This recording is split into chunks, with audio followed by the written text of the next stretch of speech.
Haemoglobin की synthesis हमने पढ़ी है। हमने जब आरबीसीज की मैच्योरेशन के स्टेप पढ़े थे पीछे, तो हमने कहा था कि आरबीसी जो होते हैं, हीमोग्लोबिन जो होती है ना, उसकी सिंथेसिस प्रोइथोब्लास्ट से स्टार्ट होती है और रेटिकुलोसाइट्स तक जो होती है ना वो मतलब बनना शुरू हो जाती है। मैक्सिमम 34% तक चली जाती है।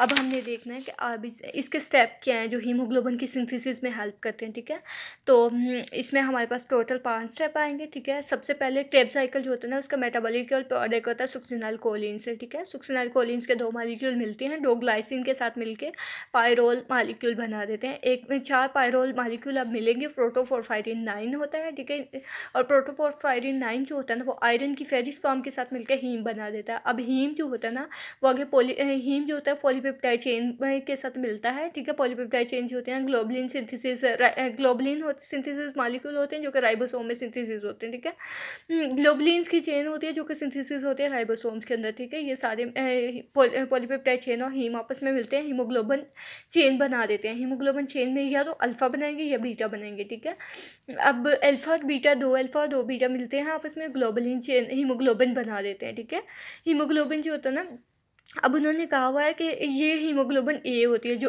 2 अल्फा और 2 बीटा मिलके आपस में बनाते हैं ना, ये हीमोग्लोबिन अल्फा होती है। अब उन्होंने हर चेन के मतलब 4 चेन मिलके आपस में बना रही हैं, तो एक चेन का जो वेट होता है ना, वो होता है हमारे पास 16,000 टोटल वेट होता है एक चेन का। तो मतलब टोटल वेट अगर हीमोग्लोबिन का करना होता है, इसे मल्टीप्लाई करेंगे 4 से और इसका टोटल वेट आ जाएगा हीमोग्लोबिन का। ठीक है, उसके बाद हमारे पास आ जाता है कि उन्हें हीमोग्लोबिन जो होती है ना, वो डिफरेंट टाइप की होती है, फिटनेस हीमोग्लोबिन, अडल्ट हीमोग्लोबिन, इस तरह से होती है ना।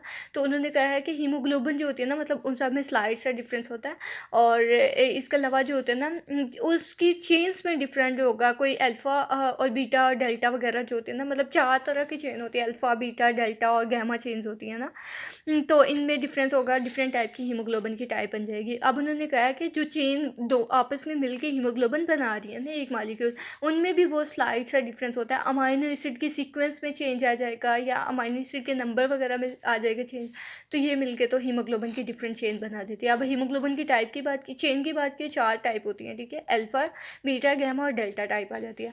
और जो अडल्ट हीमोग्लोबिन है ना, जो अभी मतलब एक तो होती है फिटनेस हीमोग्लोबिन जो बर्थ के टाइम पे होती है, लेकिन अभी जो होती है ना, मतलब अडल्ट पर्सन में जो होगी ना, वो अडल्ट हीमोग्लोबिन होगी जिसमें 2 अल्फा और 2 बीटा चेंज होंगे। ठीक है, अब बहुत इंपॉर्टेंट ये वाला कंसेप्ट जो है आगे बहुत इंपॉर्टेंट है। ठीक है, उन्होंने कहा हुआ है हर जो चेन होती है ना, हीमोग्लोबिन की 4 चेन थी ना, तो उन्होंने कहा हर एक चेन जो होती है ना, each chain contain 1 ferrous 1 iron molecule. ठीक है, 1 फेरस मॉलिक्यूल होता है। ठीक है, और ये एक एमसीक्यूज आ सकता है कि एक चेन में कितने आयरन होते हैं, तो एक चेन में 1 आयरन का मॉलिक्यूल होता है। अब वो पूछ सकते हैं एक हीमोग्लोबिन के मॉलिक्यूल में कितने होते हैं, तो 4 होते हैं, क्योंकि 4 हीमोग्लोबिन की चेन होती है ना, चारों में एक एक आ जाएगा। ठीक है, और इसके अलावा हाँ, तो अब ऑक्सीजन, ये भी एक एमसीक्यूज है कि मतलब एक आयरन जो होता है ना, वो कितने मॉलिक्यूल ऑफ ऑक्सीजन बाइंड करता है, तो वो 1 मॉलिक्यूल करता है। अब ये पूछ सकते हैं कि एक मॉलिक्यूल ऑफ हीमोग्लोबिन कितने करता है, तो एक हीमोग्लोबिन में 4 आयरन के मॉलिक्यूल थे, 4 हीमोग्लोबिन के मॉलिक्यूल करेंगे। लेकिन जो ऑक्सीजन होता है, ऑक्सीजन हीमोग्लोबिन का काम पे ऑक्सीजन को ट्रांसपोर्ट करना होता है टिश्यू तक, तो ये इसके साथ अगर टाइटली बाउंड कर लेगा, ये कोवलेंट बॉन्डिंग वगैरह हो जाएगी, ये जल्दी से रिलीज नहीं हो पाएगा। लेकिन इस ऑक्सीजन जो होती है ना, इसके साथ लूजली बाउंड होती है, लूजली बाउंड होती है, और उसका काम ये होता है कि उसमें ये होता है कि मतलब एक इसके 2 इसके पास आयन होते हैं ना, 2, लेकिन ये 2 के साथ बाइंड नहीं करता, ये सिर्फ एक इसके ऑक्सीजन के मॉलिक्यूल के ऑक्सीजन का मॉलिक्यूल इसके एक आयन के साथ, ये इसके कोऑर्डिनेशन में मतलब म्यूचुअल बॉन्ड लेके ना उसके साथ बाइंड करता है, दोनों आयन के साथ बाइंड नहीं करता। ठीक है, अब एक डिसऑर्डर बताया हुआ हीमोग्लोबिन का, सिकल सेल एनीमिया। सिकल, इसमें ना सिकल शेप जो होते हैं ना, सिकल शेप के वो बना देते हैं, दरांती नहीं होती, दरांती की शेप के आरबीसीज बन जाते हैं। लेकिन वो क्यों होती हैं, वो उस बीटा चेन जो होती है ना हीमोग्लोबिन की, उसमें चेंज आ जाता है उसकी बीटा पोजीशन पे।